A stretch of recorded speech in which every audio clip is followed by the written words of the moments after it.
एक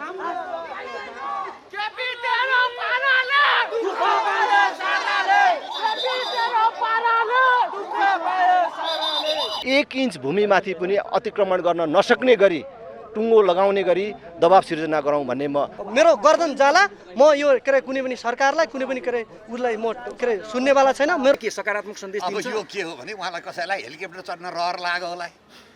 रक्षा मन्त्रीले पनि केही समय अगाडि हेलिकप्टर चढ्ने रहर लाग्यो। उहाँका श्रीमती कसै मन्त्रीका कसैलाई गनगन गर्यो भने अब तपाईँको मन्त्री जाने आँटो, मैले त हेलिकप्टरै चढ्न पाइनँ। त्यो करेन्ट लगाएको थुनिसकेपछि पनि अब गाडीभित्र करेन्ट लाउनु भने अत्यन्त अमानवीय र गलत कुरो चाहिँ पुलिसले गर्नु भनेको यो दुर्भाग्यपूर्ण कुरा हो। यसको म भर्त्सना गर्छु। सन्धि खारेज गर्न भने पनि अन्तर्राष्ट्रिय अदालत युएन गएर भने पनि नेपालको राष्ट्रिय सार्वभौमसत्ता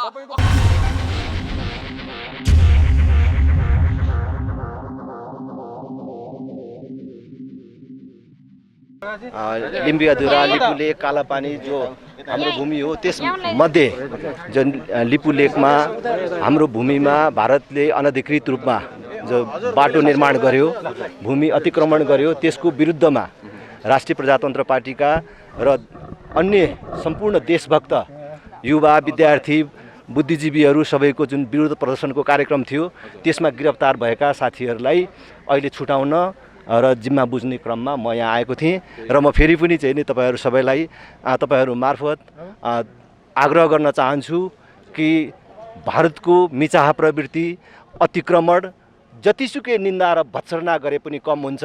म घोर निन्दा र भत्सना गर्न चाहन्छु र सरकार जुन अक्रमण्य भएर बस्यो कि 20 किलोमिटर हाम्रो भूमि मिचेर बाटो बन्दासम्म अदेखा गरेर बस्यो, ठोस कुनै कदम चालेन, त्यसमा म खेद प्रकट गर्न चाहन्छु। र यो राष्ट्रिय मुद्दामा सबै एक ढिक्का भएर सशक्त आवाज उठाउँ र अब सीमा सम्बन्धी जति पनि विवादहरू छन्, अब यही आन्दोलनले, यही दबावले अब कहिल्यै पनि विवाद नहुने गरी, कहिल्यै पनि कसैले पनि हाम्रो 1 इंच भूमिमाथि पनि अतिक्रमण गर्न नसक्ने गरी टुङ्गो लगाउने गरी दबाब सिर्जना गरौँ भन्ने म आग्रह गर्न चाहन्छु। धन्यवाद। यो सदियौँदेखिको समस्या अब यसरी लकडाउनको बेलामा हामीले आन्दोलन गरेर दबाब दिएर परिणाम निक्लिएला त मान्नेछु। यो सदियौँदेखिको समस्या भन्दा पनि यो जुन पछिल्लो चोटिको जुन समस्या देखिएको छ, यो अत्यन्तै दुर्भाग्यपूर्ण र हामीले अब पनि चाहिँ अदेखा गरेर बस्नु भनेको लकडाउनको बहानामा, कुनै पनि बहानामा हामीले अब अन्जान भएर, यो परम्परादेखि नै यसरी भूमि मिच्ने चलन थियो, अहिले मात्रै भएको होइन, पहिले पनि भएको थियो भनेर हामीले सहेर बस्यौँ भने अब यो चाहिँ पुरै देश समाप्त हुने दिशामा जान सक्छ। त्यसकारण हामीले यो लकडाउनका मर्यादाहरूलाई समेत पालना गर्दै विभिन्न ढङ्गले सशक्त आवाज उठाइराख्नु पर्दछ। र मैले सरकारलाई पनि आह्वान गर्न चाहन्छु, राष्ट्रिय प्रजातन्त्र पार्टीको तर्फबाट प्रतिनिधि सभाको सदस्यको हिसाबले, जनप्रतिनिधिको हिसाबले र नेपाली नागरिकको हिसाबले पनि आग्रह गर्न चाहन्छु कि हिजो जसको गल्ती कमी कमजोरी रहे पनि, हिजोको दिनमा सरकारको उदासीनता रहे पनि, अब सरकार सशक्त भएर अगाडि बढोस्। सरकारले सबै प्रकारका संयन्त्रहरू प्रयोग गरेर यो अतिक्रमणबाट भारतलाई पछाडि फर्काउने र जुन हाम्रो भूमिमा भारतीय सेनाको उपस्थिति छ त्यसलाई समेत फिर्ता पठाउने गरिकन कदम अगाडि चालोस्। प्रधानमन्त्री तहमा कुरा होस्, त्यहाँबाट पनि भएन भने यसलाई अन्तर्राष्ट्रिय मुद्दा बनाइयोस्, संयुक्त राष्ट्रसङ्घमा यो कुरा उठाइयोस् भन्ने कुरा म आग्रह गर्न चाहन्छु। त्यही केपी ओली प्रधानमन्त्री हुनुहुन्छ, जुन अघिल्लो चोटि प्रधानमन्त्री हुँदाखेरि देशमा नाकाबन्दी लागेको थियो। कमल थापा राष्ट्रिय प्रजातन्त्र पार्टीका अध्यक्ष, उपप्रधान तथा परराष्ट्र मन्त्री हुनुहुन्थ्यो। त्यसबेला नाकाबन्दीलाई अन्तर्राष्ट्रिय मुद्दा बनाएर तत्कालीन तथा परराष्ट्र मन्त्री कमल थापाले संयुक्त राष्ट्रसङ्घमा नाकाबन्दीको मुद्दालाई उठाएर भारतलाई पछि हट्न बाध्य बनाइएको थियो। आज त्यही सरकारको नेतृत्व गरेको प्रधानमन्त्री केपी ओली फेरि प्रधानमन्त्री हुनुहुन्छ। उहाँलाई म आग्रह गर्न चाहन्छु, हिजोको सक्रियता, हिजोको आँट उहाँले प्रदर्शन गर्नुहोस्। हिजो उहाँले भन्नुभएको थियो कि भारतले नाकाबन्दी फिर्ता नलिकन म भारतको भ्रमण गर्दिनँ भनेर भन्नुभएको थियो। र नेपालले कहीँ पनि नचुकिकन, नझुकिकन र कुनै पनि प्रकारको सम्झौता नगरिकन भारत नाकाबन्दीबाट पछाडि हटेको थियो माननीय र आज त्यो काम त्यो क्षमता अहिलेको सरकारले अहिलेको प्रधानमन्त्रीले प्रदर्शन गर्नुहोस् भन्ने म आग्रह गर्न हजुरलाई चाहन्छु। विश्वास लाग्छ हिजो तपाईँहरूले संसदमा त्यत्रो दबाब दिनुभयो, आज पनि दबाब दिनुभयो, सडकमा आम राष्ट्रवादी नागरिकहरूले दबाब दिइराखेका छन्, जसले दबाब दिन आएछन् उनलाई ल्याएर थुनिराखेका छ, यही सरकारले यो सीमा सम्बन्धी विवाद मिलाउला भन्ने आशा र विश्वास छ तपाईँलाई? हामीले विश्वास गर्नुपर्छ, सरकार यही हो, यही सरकारले गर्नुपर्छ, हामी सबैले साथ दिनुपर्छ र यो सरकार बलियो भएर यो अतिक्रमणबाट भारतलाई पछाडि हट्न बाध्य तुल्याउँछ। यसको विरुद्ध कुरो गरेँ भन्दै त मलाई एयरपोर्टमा उत्रिन पनि दिँदैनन् भनेपछि मेरो वार्ताका लागि बल हुन्छ भनेर वार्ता गर्न आउँदा उनी जुलुसको तयारी गरेर आउँथे। यो सरकारलाई त जब जनता उठे यो हाम्रो हो भने अनि भारतका प्रधानमन्त्री र सम्बन्धित अधिकारीलाई के भन्न पाइयो भने यो जनता उठे, यो जनताले त हामीलाई नै फ्याँक्दिन आँटे, यो तिमीहरूले फिर्ता गर्यो न भन्दै त तिम्रो हामी तपाईँको चाहिँ मान्छे 12 मध्येवाला बिदा हुनु पऱ्यो भनेर उनीहरूको एउटा चाहिँ के हो भने बार्गेटिङ पोइन्ट हुन्थ्यो।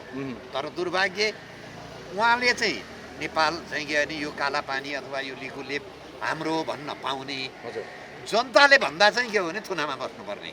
हेर्नुहोस् है, जुन देशको नागरिक कर्तव्य छ राष्ट्रप्रति वफादार हुनु, संविधानमा लेखेको छ। राष्ट्रप्रति वफादार हुनु भनेको के हो? राष्ट्रको सिमाना जोगाउनु, सरकारलाई सहयोग गर्नु, प्रधानमन्त्रीले भनेका कुरालाई चाहिँ ठिक हो त्यो चाँडो पुरा गर भनेर चाहिँ सडकबाट के हो भने उ गर्नु। अब सरकारलाई सहयोग गर्दाखेरि सरकार चाहिँ यो मेरो चाहिँ दुश्मनी कुरो हो, यिनीहरूलाई त थुन्नुपर्छ भने यो सरकार कसको सरकार हो? त्यहीँनिर कन्ट्राडिक्सन देखियो नि त। तपाईँले सरकारलाई सहयोग गरे भन्नुहुन्छ, सरकारले तपाईँलाई समातेर थुन्छ, हिजो तपाईँलाई थुन्यो, आज अरूलाई थुनिरहेको छ। यो देखाउने दाँत र चबाउने दाँत अलग अलग हुन्छ भन्छन् नि, यो चाहिँ हाम्रा सरकारको देखाउने दाँत। सरकारले तपाईँको सहयोग चाहिँदैन पो भने हो कि? हुनसक्छ, किनभने बुझाइदिन्छौँ र हरेक तपाईँको 7 सालदेखि हेर्नुहोस् जतिखेर नेपालमा राजनीतिक परिवर्तन भयो एक-एकवटा प्राकृतिक स्रोत हामीहरूले बलिदिएका छौँ। किन भन्दा 7 सालमा प्रजातन्त्र आए बापत मातृकाबाट कोसी गयो, 15 सालमा काङ्ग्रेसको एकलौटी सरकार गए बापत बिपी कोइरालाले गण्डक दिए, 46 सालमा बौद्धल आए बापत टनकपुर दिए, जो मैले मुद्दा गरेर टनकपुरको स्वामित्व, टनकपुरको पानीको हक ल्याउने मान्छे म अहिले जीवितै छु। टनकपुरको हक पुनर्स्थापित गर्न सक्नुभयो भने लिपुलेक र कालापानीको हक पनि त पुनर्स्थापित यो गर्नु पनि पर्यो। सकिन्छ, तर अहिले अदालतको लकडाउन भएकाले हामी अहिले मुद्दामा गइराखेका छैनौँ, जनतालाई जागरुक गराउँदैछौँ। त्यसपछि यो 5 देखि सुरु भएको रहेछ। 5 भनेको अहिले 5 20 भनेपछि 15 वर्ष अगाडि, 76 को 15 भनेपछि 61-62 हुन्छ। यो 12 मध्ये दिल्ली सम्झौता 58-59 सालमा भएको। अर्थात् यो के हो भने यो लोकतन्त्र आए बापत यी नेताले दिएको फिस हो। म के अब यो लाउँछु भने 7 सालको कुरो गर्दैछु म। हरेक चोटि राजनीतिक परिवर्तन हुँदा एक-एकवटा हाम्रो चिज गुमेको छ। यत्रो लोकतन्त्र आउँदा के गुमो त? यही गुमो। 7 सालमा त उसले त ज्याला लिन्छ। लोकतन्त्रको मात्रै ज्याला लिएको होइन, 17,000 नेपाली मार्दाखेरि बन्दुकको ज्याला पनि तिर्नुपर्छ। कसैले पनि 12 मध्ये दिल्ली सम्झौता गर्दा प्रचण्डलाई दिल्लीमा लगेर पाल्दा बिना चाहिँ फिस कसैले पनि काम गर्दैन। यही फिस हो यो। त्यसैले आफू चाहिँ नेपालको भन्छन्, आफ्नो चाहिँ भूमि सुधार मन्त्री के हरियाल लाएर यो नेपालको नक्सामा थिएनन्। यदि उहाँले गलत गरे भने उहाँको जाहिर खोज्नु पर्यो नि तुरुन्तै। उहाँहरू के गर्नुहुन्छ भने मिलेमत्तु गरेर भारतलाई देखाउनलाई उर्मिला हरियालको वक्तव्य देखाइदिने, नेपालीलाई देखाउनलाई चाहिँ के हो भने प्रचण्ड र पुष्पकमल दाहाल र प्रधानमन्त्रीको वक्तव्य देखाइदिने। वक्तव्यले केही हुनेवाला छैन। त्यसका लागि त के गर्नु पर्यो भने प्रमाण खोज्नु पर्यो। हाम्रो पनि घर जग्गा भन्यो न, मान्छे घरको सिमानामा आलीको झगडा हुन्छ, त्यो झगडा हुँदा प्रमाण खोजिन्छ कसको जग्गा भन्ने। त्यसको लागि पहिले नापीको नक्सा खोज्नु पर्यो। यहाँ जग्गा नापी भएको छ, त्यो ठाउँमा मान्छे बासिन्दा छन्, त्यो बासिन्दाको कहाँ भोट हाल्छन् त्यो कागज खोज्नु पर्यो। त्यहाँ बासिन्दाको चाहिँ तपाईँको कहाँको नागरिकता छ, त्यहाँका बासिन्दाको जग्गा जमिनको मुद्दा पर्यो भने कुन अड्डामा मुद्दा गर्न जान्छन्, जुन अड्डा मुद्दा गर्न जान्छन् त्यो क्षेत्र त्यसैको हो। यो प्रमाण किन खोज्दैन सरकार? आखिर नापी विभागसँग छ, उहाँसित प्रमाण छ। यस्तो के गर्छन् भने उहाँहरू यो ल्याउन चाहनुहुन्न। यो के हो भने उहाँको गर्ने एउटा भन्ने एउटा 40 बुँदे माओवादीका 51 सालका माग हेर्नुहोस् त एउटा कुरा हो। यहाँले 2007 सालदेखिको नेपाल भारत बीचको लेनदेनको जुन यो राजनीतिको लेनदेन राजनीतिको लेनदेन राजनीति त्यो सत्ता स्पष्ट प्राप्तिका पारिसक्नु भयो लागि होइन सत्ता प्राप्तिको लागि अब- एक एकवटा प्राकृतिक स्रोत हामीले गुमाउँछौँ। हो त्यो पृष्ठभूमि भएको अवस्थामा लिपुलेखसँग सम्बन्धित यो विवाद सल्टेला त हामी अब यो फिर्ता चाहिँ आउला त नागरिकको सरकार भयो भने हजुर यो सरकार चाहिँ कसको हो भने 12 मुद्दे दिल्ली सम्झौताको 12 मुद्दे दिल्ली सम्झौता के भएको थियो भन्नका लागि चाहिँ प्रयोगशाला नामको किताब पढे हुन्छ हजुर सुधीर शर्माको यी कोबाट सञ्चालित थिए र भारतका रहका हाकिमले लेखेको किताब पढे हुन्छ त्यसैको आधारमा म भन्दैछु हजुर उहाँलाई गलत आरोप मैले किताबको आधारमा आरोप लाउँदैछु त्यो किन गरियो त भन्दाखेरि नभए त उहाँको इमान्दारिता हो भने 12 बुँदे के अरे 51 सालमा 41 बुँदे राख्दा सरकारमा आएपछि पुरा गर्नुपर्छ है पर्दैन एउटा पुरा गरे यो झुक्क्याउँदैछन् अर्थात् यही सरकार भन्नु न भ्रष्टाचारको हामी नियन्त्रण गर्छौँ। हामी सरकारमा गयौँ भने अहिलेसम्मका राजनीतिज्ञको सम्पत्ति छान्न आयोग बनाउँछौँ। दुईतिकै त्यो नेपाली जनताले आयोग बनाऊ भोट ल्याउन लगाइमा त्यसलाई त के भन्छन् भने राजनीति रूपमा ठगी भन्छन्। एउटा कुरो भन्ने त्यो भनेको कुरो नगर्ने राजनीतिक ठगी गर्नेलाई चाहिँ मुद्दा लाग्दैन यो चाहिँ जनतैको मुद्दा हो हेर्नुहोस् यो पञ्चायतवालाले राजनीति ठगी गरे विदा गरिदिए हजुर 47 वाला पनि राजनीति ठगी गरे फेरि घुमेर आइपुगे अब पनि फेरि यो सो सजाय चाहिँ जनताको अदालतले गर्छ। त्यसैले हामी पनि जनताको अदालतमा आएका मैले थुप्रो मुद्दा गरेँ नागरिकता मुद्दा गरेँ अख्तियारमा मुद्दा गरेँ यिनीहरूलाई कानुन अन्तर्गत ल्याउनुपर्छ भन्ने ल्याएँ तर अब यो सम्भावना भयो अब जनताको अदालत है यसका न्यायाधीश जनता र हरेक पार्टीका कार्यकर्ताले आफ्ना नेताको ले गरेका कामको प्रश्न उठाउनुहोस् तपाईँ नकाब निकालिदिनुहोस् होइन भनेदेखि त यिनीहरूले सिक्किममा विलय गर्दा के सपना देखाएको थिए त्यहाँका नेताले लोकतन्त्र भनेका थिए संविधान सभा भनेका थिए नागरिकको अधिकार भनेका थिए जब संविधान सभाले देश विलय गर्यो जम्मै कुरो गए। आज मात्रै विभिन्न सञ्चार माध्यममा समाचार आइरहेको छ सशस्त्र प्रहरी बल भोलि नेपाली सेनाको हेलिकप्टर लिएर लिपुलेक जाँदैछ भन्ने कुरा आछ यसले के सकारात्मक सन्देश दिन्छ? अब यो के हो भने उहाँलाई कसैलाई हेलिकप्टर चढ्न रहर लाग्यो होला रक्षा मन्त्रीले पनि केही समय अगाडि हेलिकप्टर चढ्ने रहर लाग्यो उहाँका श्रीमती कसै मन्त्रीका कसैलाई गनगन गर्यो भने अब तपाईँको मन्त्री जाने आँटो मैले त हेलिकप्टरै चढ्न पाइनँ त्यसको अर्थ छैन यो केही पनि अर्थ छैन यो सरकारको पैसा डुबाउने यसमा के छ भनेदेखि सरकारका जिम्मेवार मन्त्रीहरूले के भन्नुभयो भने 25 सालदेखि नै यो भूभाग नेपालको नक्सामा पर्दैन भनेर भन्नुभयो एउटा मन्त्रीले अर्को मन्त्रीले के भन्नुभयो 200 वर्षदेखि नै त्यो भूभाग नेपालमा पर्दैन भनेर भन्नुभयो। अब जब मन्त्रीले यसो भन्ने अनि केही समय अगाडि 6-7 महिना अगाडि प्रधानमन्त्रीले एउटा नेपाली मिडियामा अन्तर्वार्ता दिँदाखेरि मैले नेपालको नक्सामा लिपुलेक कालापानी लिम्पियाधुरा भएको पढ्न पाइनँ हामी कसैले पनि पढेनौँ भन्ने यसले स्पष्ट रूपमा के देखाउँछ भने त्यो हेलिकप्टर भनेको कहाँसम्म जान्छ भनेदेखि हामी गएका थियौँ हामीलाई त्यहाँ जान दिएन पुग्न सकेनौँ भनेर फर्किरह्यो के 15 जना हेलिकप्टरमा गएर यो भूभाग बच्छ के यो युद्ध गर्न जाने हो र? अन्तर्राष्ट्रिय कानुनको सहारा लिनु पर्यो। नेपाली एक्सपर्टहरू अन्तर्राष्ट्रिय कानुनका विज्ञहरू डिप्लोमेसीका विज्ञहरूको एउटा टिम बनाउनु पर्यो सरकारले। अब के गर्ने भनेर सोध्नु पर्यो। डाक्टर द्वारिकानाथ ढुङ्गेलहरू जस्ता जसले सिङ्गो यो मुलुकको यो भूभाग त्यो क्षेत्र हाम्रो भित्र पर्छ यो नेपालको भूभाग हो भनेर विभिन्न नक्साहरूको अध्ययन गर्नुभएको छ खोजी गर्नुभएको छ यस्ता भूगर्भविदहरूको टिम बनाउनु पर्यो अनि भारतसँग नेगोसिएसन गर्नु र संयुक्त राष्ट्र सङ्घको सुरक्षा परिषद र साधारण सभामा यो विषय उठाउनु पर्यो। त्यहाँसम्म जाने हैसियत कहाँ छ र हाम्रा नेताहरूसँग?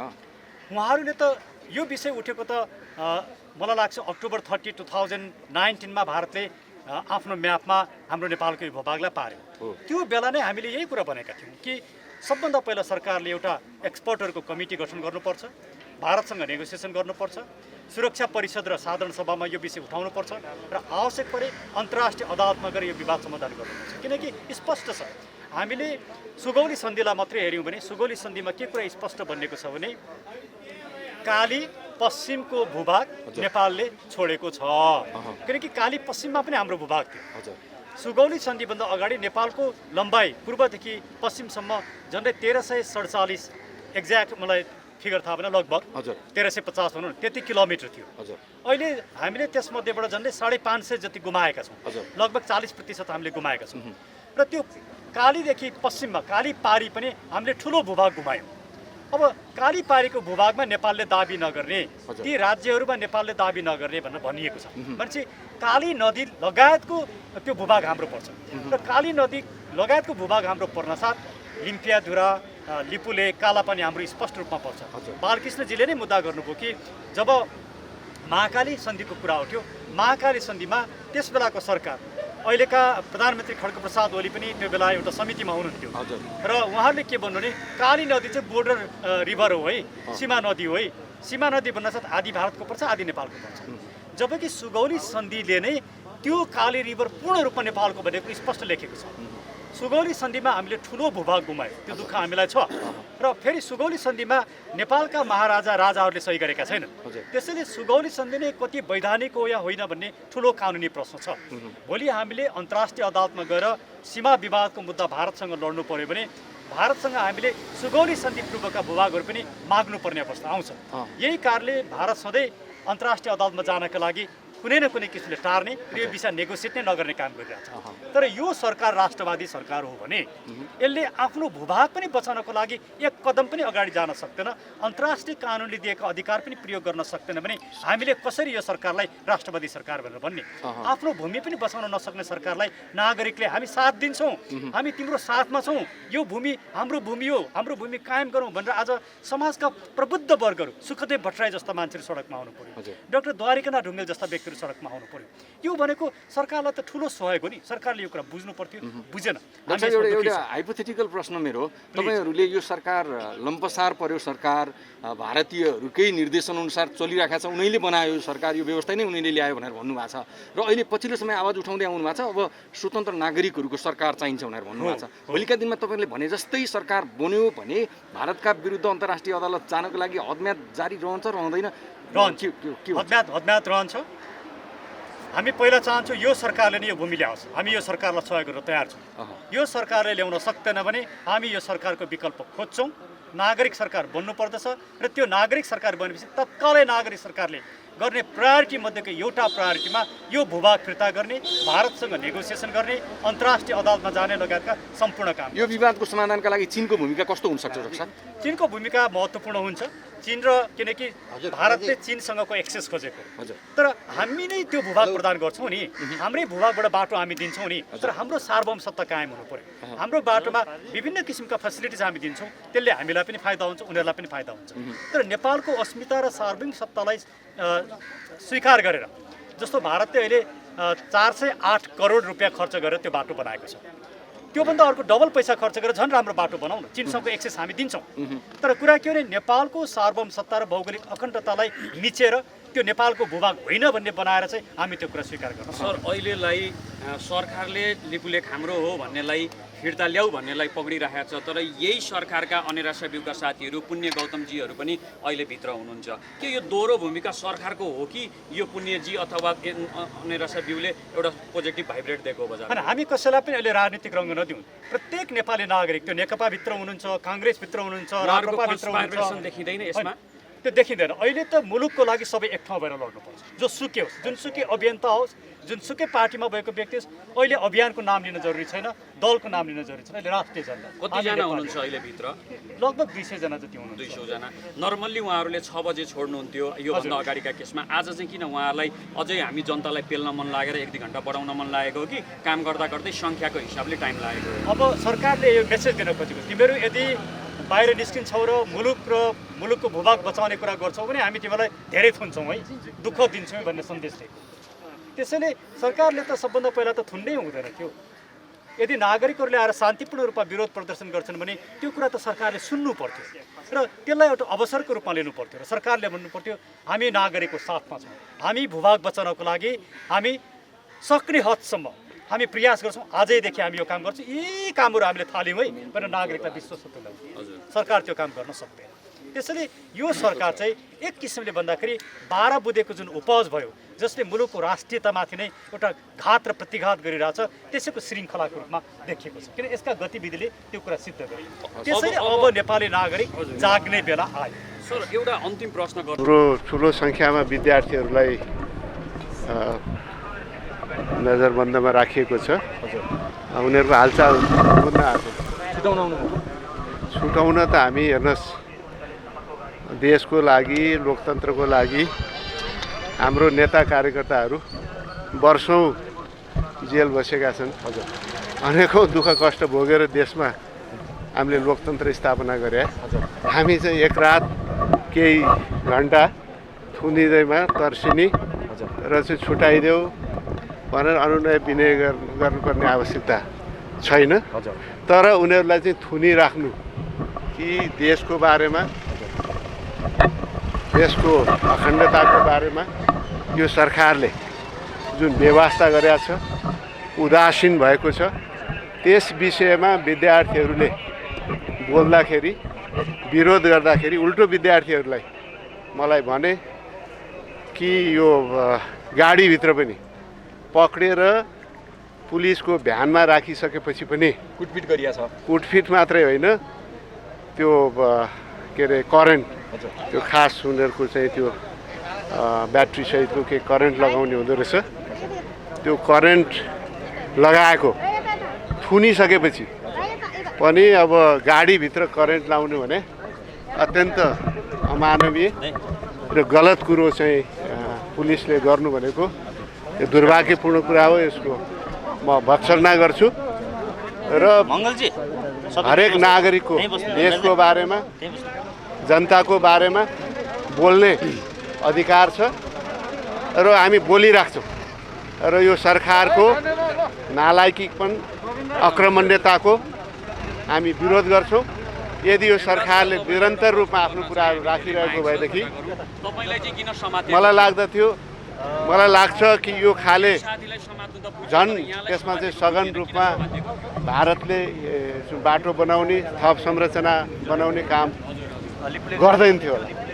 हामीले यो भनिरहेको छैनौँ कि यो समस्या आजको आजै हाम्रो सरकारले उठाउने बित्तिकै समस्या समाधान गर्छ भन्ने होइन।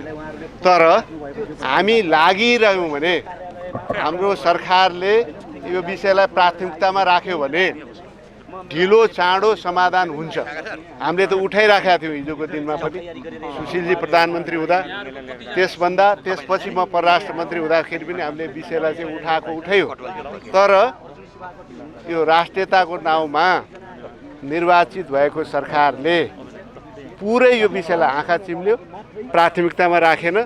प्राथमिकतामा नराखेको कारणले उनीहरूलाई पनि लाग्यो होला नेपालले नै यसलाई चाहिँ विशेष महत्त्व दिएको छैन, प्राथमिकतामा राखेको छैन भन्ने सन्देश गयो नि त। त्यो कारणले यो चाहिँ परिस्थिति झन् जटिल हुँदै गएको भन्ने चाहिँ हाम्रो चाहिँ ठहर छ, निष्कर्ष छ। त्यसकारण सरकार गम्भीर होस्।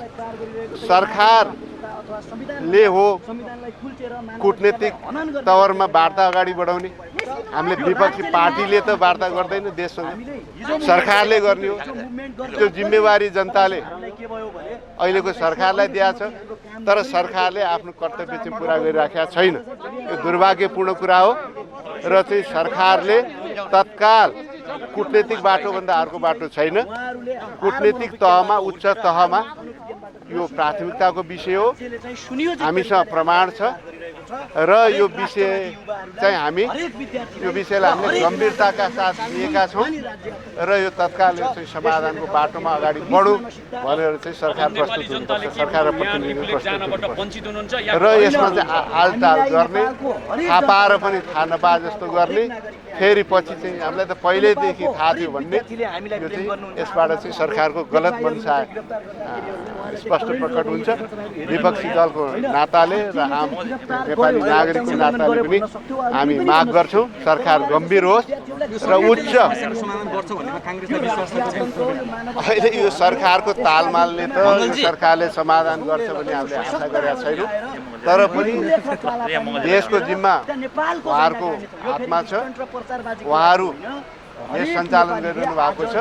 यसरी चाहिँ खेलबाड गर्न पाइँदैन र उच्च कूटनीतिक पहल यो सरकारले गरोस् र हामीले चाहिँ यो विषयलाई गम्भीरताका साथ नेपालले लिएको छ भन्ने सन्देश जाने हो भने ढिलो चाँडो यसको समाधान निस्किन्छ। पक्कै पनि जसरी भारतीय दलाल सरकारले नेपालको भूमिलाई लिम्बुवाधुरा, कालापानी लगायतको क्षेत्रलाई सडक निर्माण गर्ने जुन खालको एउटा राष्ट्रघाती चाहिँ अभियान नेपालको लागि के अरे नेपालको चाहिँ मातृभूमिलाई जुन खाले एउटा राष्ट्रघाती र नेपालको मातृभूमिलाई नेपालको भूमिलाई अतिक्रमण गर्ने जुन खालको चाहिँ नीति ल्याएको छ, पक्कै पनि यो नेपाली जनताको पक्षमा छैन, नेपाली नागरिकको पक्षमा छैन, नेपाली आमाको स्वाधीनताको पक्षमा छैन, लोकतन्त्रको पक्षमा छैन, नेपालको स्वाभिमानी नागरिकको पक्षमा छैन। त्यस कारणले भारतीय अतिवाद विरुद्ध, भारतीय विस्तारवाद विरुद्ध म एउटा यो देशको चाहिँ नागरिक युवा भएको नाताले जुन चाहिँ भारतीय अतिवादले गरेको चाहिँ के अरे नीति र पद्धतिलाई के अरे म प्रतिकार गर्न आएको थिएँ र पक्कै पनि म यो देशको एउटा नागरिक भएको नाताले नेपाल आमाको स्वाभिमानलाई जुन खालको अपमान गरेको छ, यो अपमान गरेको प्रति म चाहिँ आफ्नो आवाज लिएर नेपाली जनताको र नेपाल देशको चाहिँ स्वाभिमानको पक्षमा मैले माइतीघर मण्डलामा चाहिँ नारा जुलुस भारतीय सरकार मुर्दाबाद भनेर जुन खालको एउटा नारा लगाएको थिएँ त्यो लगाइरहँदा प्रहरीले मलाई समातेर पर्काउ गर्यो र अब हामी कुनै पनि पार्टी भनेर होइन, अब देशभन्दा पार्टीभन्दा माथि उठेर देशको चाहिँ हितको लागि, लोकतन्त्रको हितको लागि हामीले आफ्नो ठाउँबाट के भूमिका खेल्न सक्छौँ त्यो अभियानमा हामी लाग्नुपर्छ भन्न चाहन्छु। तपाईहरूले आवाज उठाउँदै पनि सरकारको उच्च स्तरीय निकायहरूले यदि तपाईँहरूको कुरा सुनेन भने भोलिका दिनहरूमा तपाईँहरूको योजना कस्तो छ? अब हामी एक हप्ता कुर्छौँ होइन, एक हप्ता कुर्छौँ। नेपाल सरकारले मलाई लाग्छ हिजो जसरी एउटा चाहिँ के अरे भारतीय नाकाबन्दी विरुद्ध एक किसिमको चाहिँ भोइस लिएको थियो, त्यसै गरी अहिलेको सरकारले लिनुपर्छ। अहिलेको सरकारका केही कमजोरीहरू हुन सक्छन्, कमजोरीहरू छन्, ती आगामी दिनमा अहिलेको सरकारले यो भारतीय के अरे दादागिरी विरुद्ध जुन खालको विज्ञप्ति निकालेको छ, अहिले खालको प्रधानमन्त्रीले अब हाम्रो चाहिँ भूमि मिच्न दिँदैनौँ भनेर जुन खालको चाहिँ अभिव्यक्ति राख्नु भएको छ, पक्कै पनि त्यो अभिव्यक्ति व्यवहारमा लागू होस्, व्यवहारमा चाहिँ नेपाली जनताको पक्षमा आओस्, नेपालको राष्ट्रियता र स्वाधीनताको पक्षमा आओस्, म त्यो भन्न चाहन्छु। किनभने हाम्रो राष्ट्रको पहिचान रह्यो भने हामी नेपाली बन्छौँ, म मङ्गल थापा बन्छु। भोलि कुनै पनि देशमा के अरे जाँदाखेरि हामी तपाईँ कुन देशको नागरिक हो भन्दा हामी नेपाली हो, यो नेपालीको उच्च के अरे स्वाभिमानलाई हामी जसरी चाहिँ भीमसेन थापाले 70 वर्षको उमेरमा जसरी यस्ता दलाल विरुद्धमा जसरी के अरे लडेका थिए, अब म मङ्गल थापा पनि देशको स्वाधीनताको लागि, राष्ट्रको भूमिको लागि, टेरिटोरीको लागि म एउटा हतियार बनेर होइन अर्गगामी परिवर्तनको लागि, देशको चाहिँ हितको लागि, लोकतन्त्रको हितको लागि र नेपाली जनताको हितको लागि म काम गर्नेछु। किनभने हाम्रो चाहिँ राष्ट्रिय भूमिलाई जसरी अतिक्रमण गरेको छ, जसरी मिचिएको छ, जसरी भारतीय दादागिरीले नेपालको चाहिँ पहिचानलाई समाप्त पार्ने जुन खालको अन्तर्राष्ट्रिय एउटा फोरममा एक खालको बेइज्जत गरेको छ, यो बेइज्जतलाई 3 करोड नेपालीहरूले एकजुट भयो भने हामी भारतीय के अरे दादागिरी विरुद्ध हामी टुक्रा टुक्रा पार्ने त्यो किसिमको हैसियत, त्यो किसिमको क्षमता हामीमा छ भन्न चाहन्छु। अब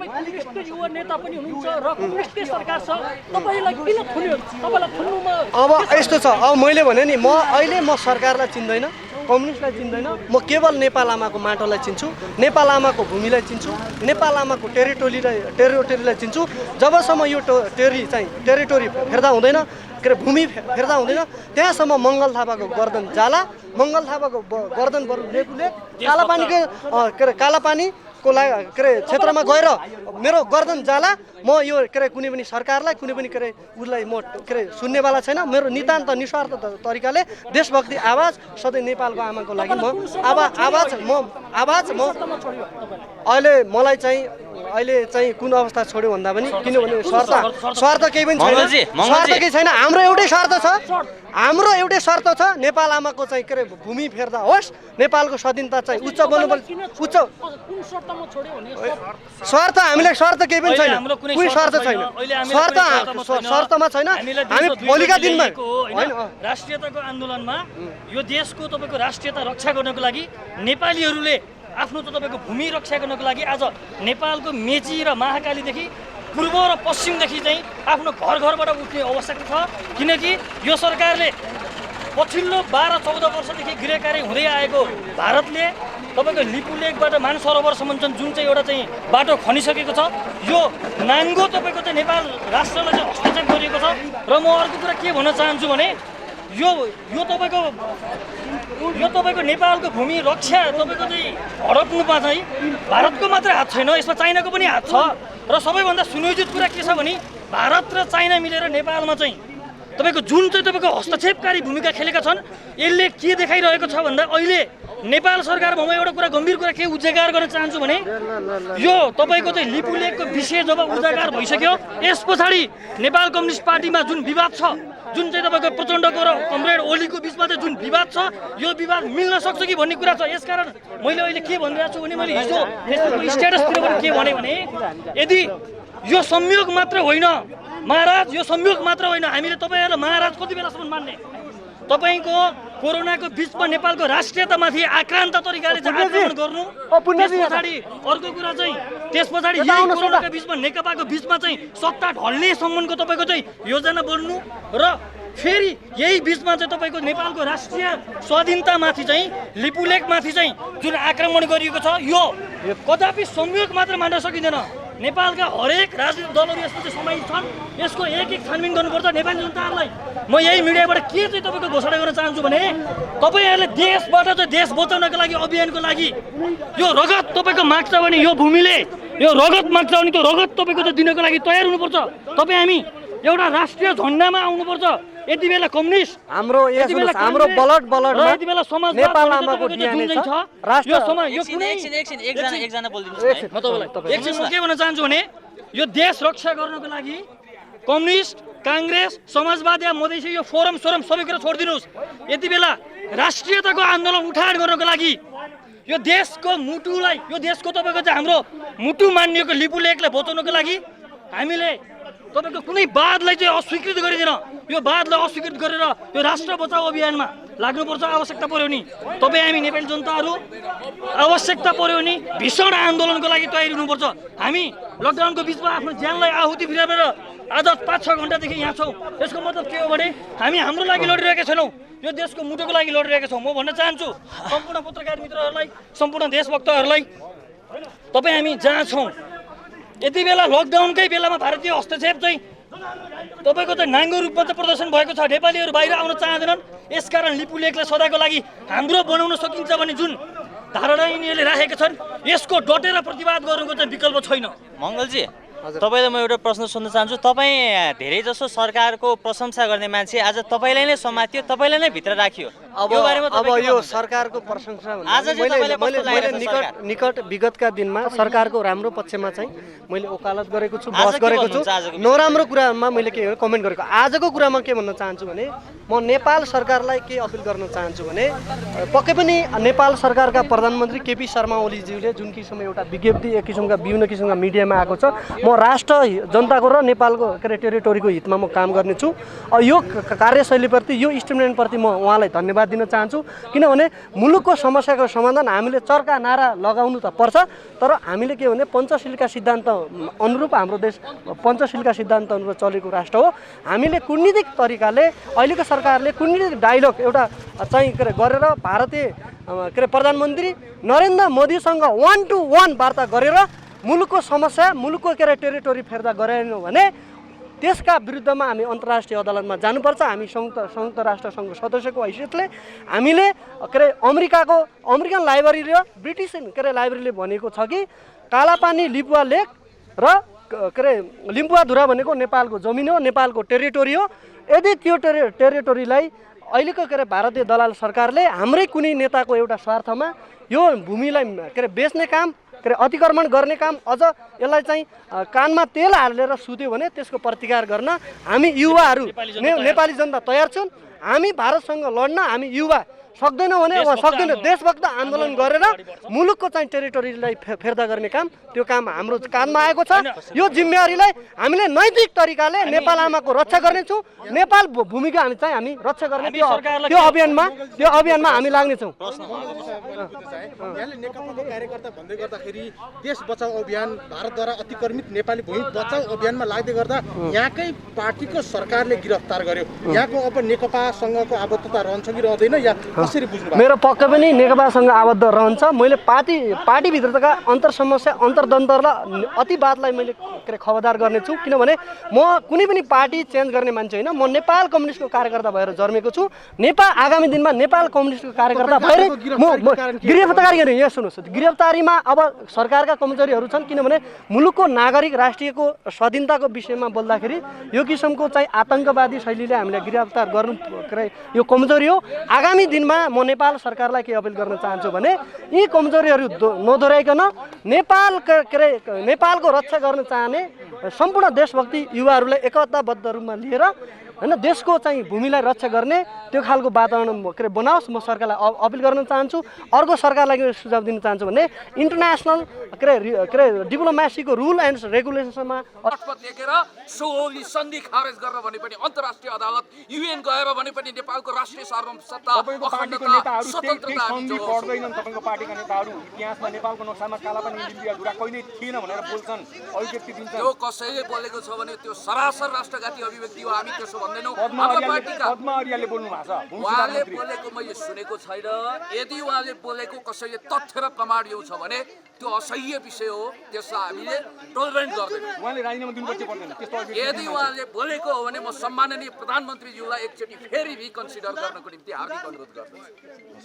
बहिष्कार गर्न, त्यसलाई विरोध गर्न र हामी सत्यसँग डराउने मृत्युसँग नडराउने नेपाल विद्यार्थी सङ्घको आज एउटा माइतीवर मण्डलमा हामीले भेला गर्ने निर्णय भइरहेको थियो। त्यो भेलाको क्रममा हामी 2-4जना विद्यार्थी बाटोमा हिँड्ने क्रममा हामीले अपराधको शैलीमा नेपाल प्रहरी हो कि वा नेपाल नेप्का कम्युनिस्ट पार्टीको भातृ सङ्गठनको रूपमा हामीलाई अपराध गरेर नेपाल प्रहरी ल्याएको छ। म नेपाल प्रहरीप्रति निवेदन छ, तपाईँहरू कम्युनिस्ट प्रहरी नबन्नुहोस्। स्वच्छ नेपालको निष्पक्ष रूपमा तपाईँ नेपाल प्रहरी उहाँप्रति मेरो आग्रह छ। र यति मात्र नभएर आज मात्रै होइन, दिन प्रतिदिन नेपाल विद्यार्थी सङ्घ बनेको क्रान्तिको प्रतीक हो र सम्मानको भाग हो।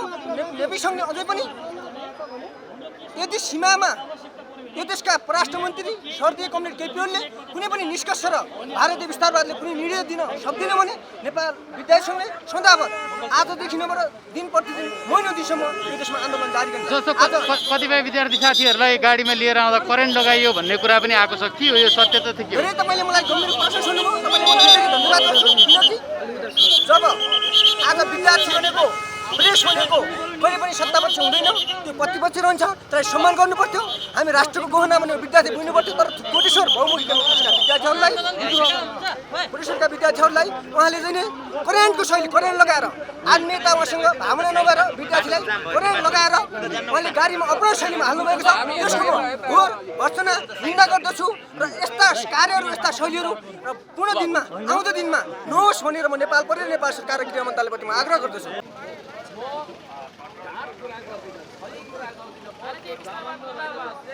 आन्दोलन जारी छ। जबसम्म नेपालको भूमि वितरण हुँदैन तबसम्म हामीले सडक सङ्घर्ष गरिरहनेछौँ। अझ हाम्रा आवाजहरूलाई दबाउन खोजे हामी अझ हाम्रा आवाजलाई बुलन्द पार्दै अगाडि बढ्नेछौँ। हामी एउटा प्रतिपक्षी पार्टीको विद्यार्थी सङ्गठन भएको नाताले आज हाम्रो महिला पुलिस क्लबमा कम्तीमा हाम्रो 150जना विद्यार्थी साथीहरूलाई आज गिरफ्तार गरेर आज बाटोबाट धरपकड गरेर नेपाल प्रहरीले चाहिँ यो महेन्द्र पुलिस क्लबमा हामीलाई राखेको थियो। भर्खरै हामी यहाँबाट रिहाई भएका छौँ र आगामी दिनमा पनि नेपाल सरकारले यसलाई तुरुन्त कूटनीतिक पहल गरेर नेपालको भूमि यदि फिर्ता गरेन भने हामी अझ थप सशक्त आन्दोलन र भारतीय प्रधानमन्त्री नेपालको प्रधानमन्त्रीको हामी पुतला दहन पनि गर्नेछौँ। र आज चाहिँ यो हाम्रो नेपाल प्रहरीबाट हाम्रा सम्पूर्ण गिरफ्तार गरेका धेरै विद्यार्थी साथीहरूलाई चाहिँ गाडीमा बसिसकेको अवस्थामा पनि करेन्ट लगाइएको छ।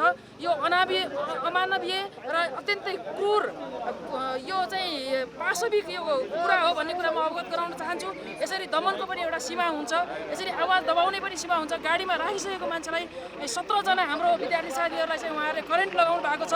यसको म घोर भर्त्सना गर्न चाहन्छु र यसलाई नेपाल सरकारले पनि सुनोस् र हाम्रो यो पार्टी नेपाली कङ्ग्रेसले पनि सुनोस् भन्ने कुरा गर्न चाहन्छु र उहाँहरूलाई आवश्यक छानबिन गरेर आवश्यक कारबाहीको पनि माग गर्न चाहन्छु। र आगामी दिनमा हामीले आज शान्तिपूर्ण विरोध प्रदर्शन मात्रै गरेका थियौँ। हामीले नारा जुलुस पनि गर्न नपाउने, हाम्रो नेपाली भूमि मिचिँदै गर्दा नेपाल आमा बलात्कार हुँदै गर्दाखेरि आज हामीले हामीले नेपाल आमाको रक्षा त आज भारतीय विस्तारवाद मुर्दाबाद भनेर हामीले नारा जुलुस गर्दै गर्दा यसरी सर्वसत्तावादी सरकारले चाहिँ हामीलाई दमन गरेको छ, हामीलाई चाहिँ दबाउन, हाम्रा आवाजहरू दबाउन खोजेको छ। यो किमार्थ हामी राष्ट्रभक्ति देशभक्ति नागरिकहरूलाई स्वीकार्य हुन सक्दैन। आज यतिखेर कुनै पनि पार्टी सरकार प्रतिपक्ष केही पनि छैन। आज आम नेपाली नागरिक भएर नेपाल देशको रक्षाका लागि हामी लाग्नुपर्ने अवस्था आएको छ। हाम्रो रगत उम्लिरहेको छ। हामी देशका लागि बलिदान दिन तयार छौँ, हामी गोली खान तयार छौँ। हामी नारा जुलुस त यो सामान्य कुरा नै भइहाल्यो। आगामी दिनमा झन् सशक्त रूपमा हामी यो नेपाल आमाको रक्षाका लागि हाम्रो सीमा मिचिएको सीमाहरू फिर्ता गर्नका लागि हामी चाहिने लिपुलेकमै गएर कालापानीमै गएर हामी सम्भवतः त्यहाँ गएर हामी मार्च पास्ट पनि गर्नेछौँ भन्ने कुरा पनि म यहाँहरूका लोकप्रिय मिडिया मार्फत जानकारी गराउन चाहन्छु र नेपाल सरकारलाई मुर्दाबाद भन्न चाहन्छु। यहाँहरूका मिडिया मार्फत आज हामीलाई जसरी धरपकड गरिएको छ, आज शान्तिपूर्ण रूपमा हामीले विरोध प्रदर्शन गर्दै गरेर हाम्रा साथीभाइहरूमाथि करेन्ट लगाएको छ, यो निन्दनीय छ, यो पाशविक छ र उहाँहरूलाई आगामी दिनमा पनि हामी के सडकबाटै चुनौती दिन चाहन्छ भने नेपाल सरकारलाई हामीले सडकबाटै घुँडा टेकाएर हामीले यो सरकारलाई हामीले चाहिँ पदच्युत गर्नेछौँ भन्ने कुरा पनि आम नेपाली युवाहरू जागिसकेको छ, आम नेपाली नागरिक जागिसकेको छ। नेपाली कङ्ग्रेसले पनि आफ्नो ठाउँबाट आफ्नो पहल कदमी गरिरहेको छ र प्रतिपक्ष पार्टीका हामी भातृ सङ्गठन नेपाल विद्यार्थी सङ्घका हामी पहरेदार लाखौँ लाख हजारौँ कार्यकर्ताहरू हामी देशमा छौँ र हामी जागेर यदि सडकमा आउने हो भने सरकार हामी 2 मिनटमा हामी फालेर देखाइदिन्छौँ। त्यसकारण यो सरकारले समयमै पहल कदमी गरेर र यो सरकारले चाहिने यो सीमा मिचिएको सीमालाई तत्काल फिर्ता गर्ने कूटनीतिक पहल उहाँले यदि गर्नु भएन भने उहाँको विरुद्ध हामी सडकमा आउनेछौँ भन्ने कुरा पनि म अवगत गराउन चाहन्छु। हस्, धन्यवाद।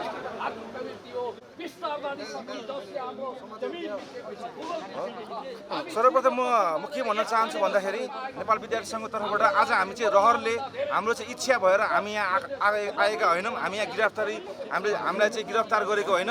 हाम्रो चाहिँ जुन मातृभूमिलाई जुन किसिमको तपाईँको 9 महिनाभन्दा अगाडि तपाईँको राष्ट्रिय सहमतिको साथ हामीले सरकारलाई भनिसकेका थियौँ। सिङ्गो मुलुकले यो देशको सबै सिङ्गो प्रतिपक्षी दलका नेता लगायत सिङ्गो मुलुकले राष्ट्रिय सहमतिका साथ सरकारलाई त हामी तपाईँसँग छौँ, तपाईँले पहल कदमी लिनु भनेर हामीले चाहिँ तपाईँको आजभन्दा 8-9 महिना अगाडि हामीले जिम्मा लगाएका थियौँ। तर यो 8-9 महिनाको बिचमा सरकारले हामीले हिजो मात्र हामीले परराष्ट्र मन्त्रीलाई हामीले ज्ञापन पत्र बुझाएका थियौँ। तर परराष्ट्र मन्त्रीले के भन्नुभयो भन्दाखेरि हिजो मात्र हामीले परराष्ट्र मन्त्रीलाई ज्ञापन पत्र बुझाउँदै गर्दाखेरि हामीले चाहिँ तपाईँ वार्तामा थियौँ हामी। तर वार्तामा हुँदै गर्दाखेरि कोरोना आएको कारणले गर्दाखेरि हामीले चाहिँ वार्ता अगाडि बढाउन सकेनौँ। तर म के भन्न चाहन्छु भने तपाईँ केही महिना अगाडि मात्र रक्षा मन्त्री तपाईँको सिमानामा गएर तपाईँको निरीक्षण गरेको छ। के रक्षा मन्त्रीले के खालको निरीक्षण गर्यो भनेर चाहिँ म सोध्न चाहन्छु। हामी त प्रश्न लिएर आज हामी सडकमा आएको। हामी भन्न चाहन्छौँ तपाईँको चाहिँ महामहिम तपाईँको चीनका राष्ट्रपति तपाईँको नेपालमा तपाईँ आउँदै गर्दाखेरि हाम्रो सरकारले एक वचन पनि तपाईँले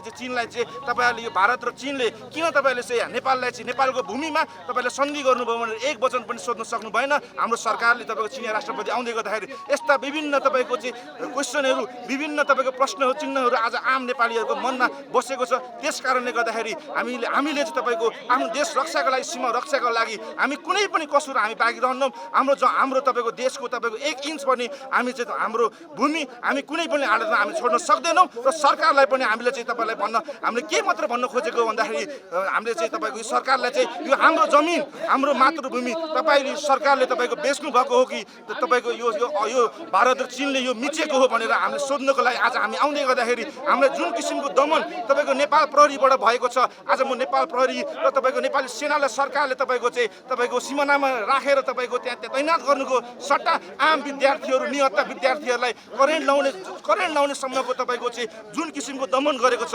यसको घोर बचाउन गर्नको लागि आज हामी उपस्थित भएका हौँ। र हाम्रो यो चाहिँ आन्दोलन निरन्तर जारी रहनेछ र सरकारलाई तपाईँको जुन किसिमको यो नौटङ्गी गरेको छ यसको लागि खबरदारी गर्दै सीमा रक्षाको लागि पनि आम नेपालीहरू सबैजनाको लागि पनि आह्वान गर्न चाहन्छु। र सडकमा तपाईँको हामीले पनि यो कोरोनाको महामारीमा जुन किसिमको हेलचक्राइ सरकारले गरेको छ हेलचक्राइ गर्दाखेरि पनि तपाईँको हाम्रो चाहिँ मातृभूमिको लागि सम्पूर्ण नेपाली दाजुभाइ तथा दिदीबहिनीहरूलाई पनि तपाईँ सडकमा आउनको लागि पनि आह्वान गर्न चाहन्छु। सोसल डिस्टेन्स राखेर आफ्नो ठाउँबाट हामीले चाहिँ हाम्रो सीमा चाहिँ अब सरकारबाट हामीले चाहिँ जोगाउन सक्दैनौँ। हामी आफै पनि जोगाउनु पर्ने अवस्था आइसकेको छ भन्न म कुरा राख्न चाहन्छु। धन्यवाद। जय नेपाल।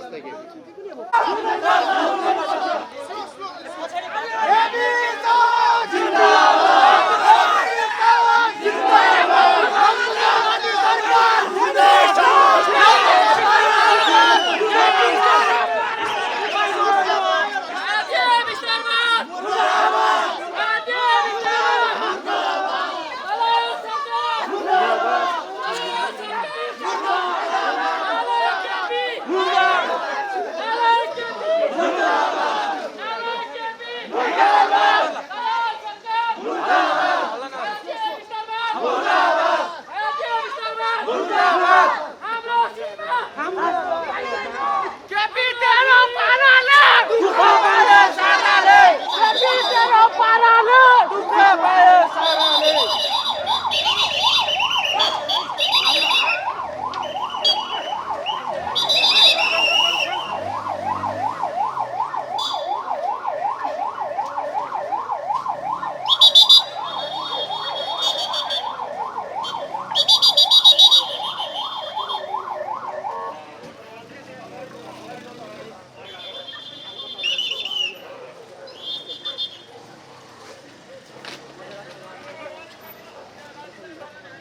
दाइ